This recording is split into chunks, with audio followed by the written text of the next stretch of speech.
지난 5월 수출이 전년 대비 줄어든 것으로 나타났습니다.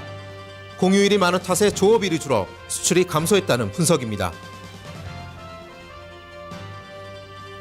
지난달 30일 부산에서 열린 2014 부산 모토쇼 열기가 뜨겁습니다. 개막 이틀째 부산 모토쇼를 찾은 관람객은 1일 11만 4천여 명으로 집계됐습니다. 이는 전년 대비 5천여 명 늘어난 수치입니다. 현대증권 매각을 위한 예비 입찰이 열렸습니다. 이에 일본 금융그룹 오릭스 등 세계에서 4개 투자자들이 참여한 것으로 알려졌습니다. 하지만 현대계열사는 불참한 것으로 전해졌습니다.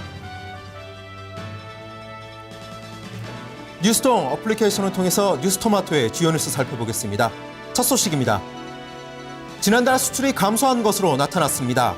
산업통상자원부가 지난 1일 발표한 5월 수출입 동향에 따르면 수출은 지난해 5월에 비해 0.9% 줄어든 약 479억 달러입니다. 같은 기간 동안 수입은 0.3% 증가한 약 425억 달러 기록했습니다. 이로써 5월 무역 수지는 약 53억 5천만 달러로 28개월 연속 흑자를 기록했습니다. 김남규 산업부 수출입과장은 5월에는 조업일 수가 감소해 수출은 소폭 줄었지만 일평균 수출은 역대 2위를 기록해 무역 여건은 나쁘지 않았다고 설명했습니다. 수출에서는 선박과 석유 제품 등의 수출이 증가한 반면 자동차와 반도체 등은 생산량이 줄어 수출 물량도 감소한 것으로 나타났습니다. 지역별로는 미국과 유럽연합 수출이 호조로 나타난 가운데 동남아시아의 수출은 부진했습니다. 수입은 소비재 부분이 증가했고 원자재와 자본재는 하락했습니다. 다음 소식입니다. 2014년 부산 모토쇼가 성황리에 열리고 있습니다. 지난달 30일 부산 백스코에서 개최된 2014 부산 모토쇼에는 1일 평균 11만 4천여 명이 찾은 것으로 집계됐습니다. 이는 지난해에 비해서 약 5천여 명 늘어난 수치입니다.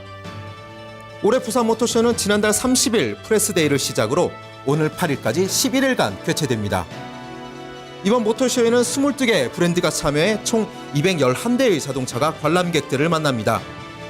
특히 세계 최초로 공개되는 월드 프리미엄 3대와 아시아 프리미엄 6대, 그리고 코리아 프리미엄 23대 등 총 32대의 신차가 출품돼 많은 관심을 끌고 있는 것으로 전해졌습니다.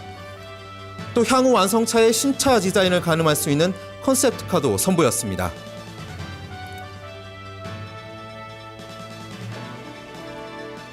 마지막 소식입니다. 현대증권 매각이 본격화됐습니다.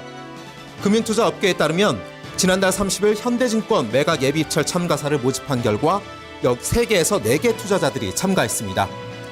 여기에는 일본 금융그룹 오릭스와 사모펀드 운용사 파인스트리트 그리고 자베스 파트너스 등이 인수의향서를 제출한 것으로 알려졌습니다. 파인스트리트는 우리투자증권 패키지 매각에도 참여했었고 자베스 파트너스는 현대증권 지분 9.54%를 보유 중입니다. 한편 가장 관심을 모았던 현대계열사의 참여는 없었습니다. 관계자에 따르면 현대자동차그룹과 현대중공업 등은 인수의향서를 제출하지 않았습니다. 하지만 아직 가능성은 남아 있습니다.